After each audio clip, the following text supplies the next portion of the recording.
শিঙিমাৰী উন্নয়ন খণ্ডৰ কাৰ্যালয়ত ঠিকাভিত্তিক কৰ্মচাৰীৰ শান্তিপূৰ্ণ প্ৰতিবাদেৰে ধৰ্মঘট কাৰ্যসূচী।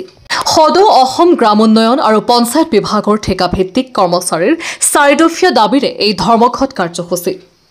পঞ্চায়তৰ কেইবাটাও গুৰুত্বপূৰ্ণ কামত নিয়োজিত হৈ আছে যদিও চৰকাৰে হেমাহিৰ চকুৰে চাই অহা বুলি অভিযোগ। চাকৰি 60 বছৰলৈ সুনিশ্চিত কৰা, ন্যূনতম দৰমহা 30,000লৈ বৃদ্ধি কৰা, প্ৰত্যেক বছৰে 10% বৃদ্ধি কৰা, HR পলিচিৰ নীতিৰ প্ৰণয়ন আৰু প্ৰয়োগৰ জৰিয়তে আমাৰ অধিকাৰ সুনিশ্চিত কৰা এই 4টা মূল দাবীৰে এই ধৰ্মঘট কাৰ্যসূচী ৰূপায়ণ কৰে।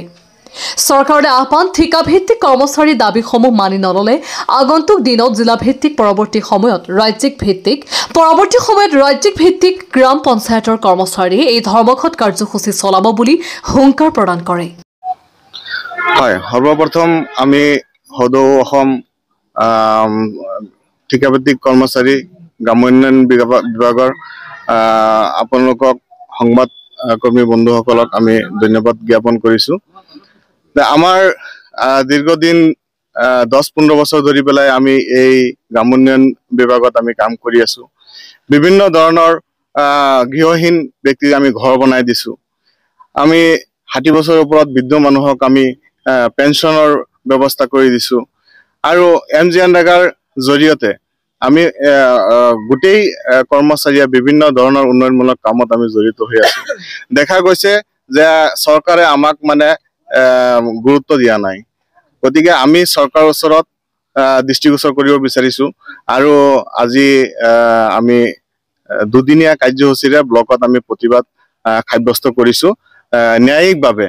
গতিকে আমি চৰকাৰক দৃষ্টিগোচৰ কৰিব বিচাৰিছোঁ যে আমাৰ মূল দাবী হ'ল, প্ৰথমতে আমাৰ দাবী হ'ল আমাৰ 60 বছৰলৈকে আমাৰ চাকৰি সুনিশ্চিত কৰিব লাগে। তাৰপিছত HR পলিচি নীতি প্ৰণয়ন আৰু প্ৰয়োগৰ জৰিয়তে আমাৰ অধিকাৰসমূহ সুনিশ্চিত কৰিব লাগে।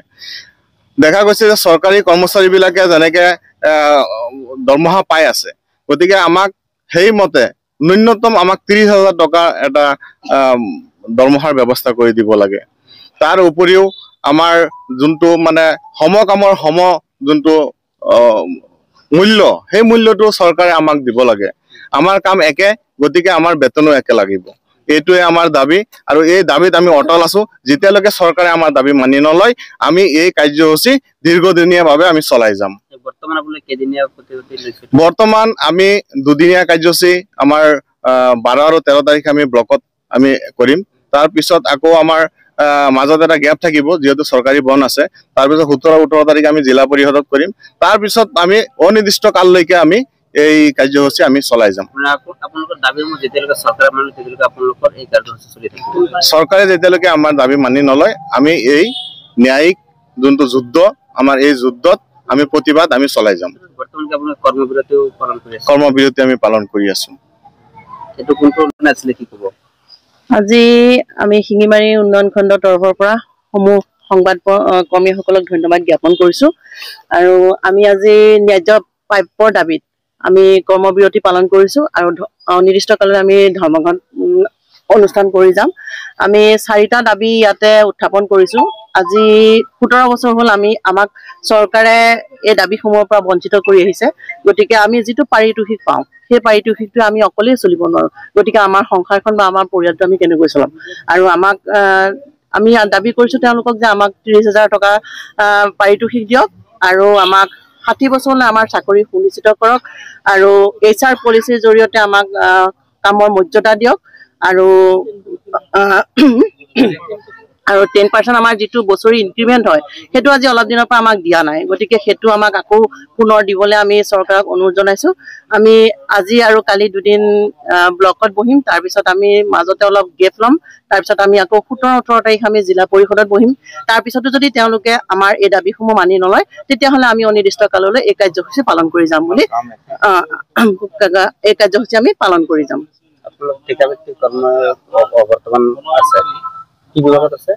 মই কম্পিউটাৰ এছিষ্টেণ্ট। হয়, পঞ্চায়ত বিভাগৰ। হয় হয়। আমি ইয়াতে আজি 41-40 গৰাকীমান আছোঁ। হয় হয়, হয় হয়। ইয়াত GRS আছে, GPC আছে, কম্পিউটাৰ এছিষ্টেণ্ট আছে আৰু AE আছে।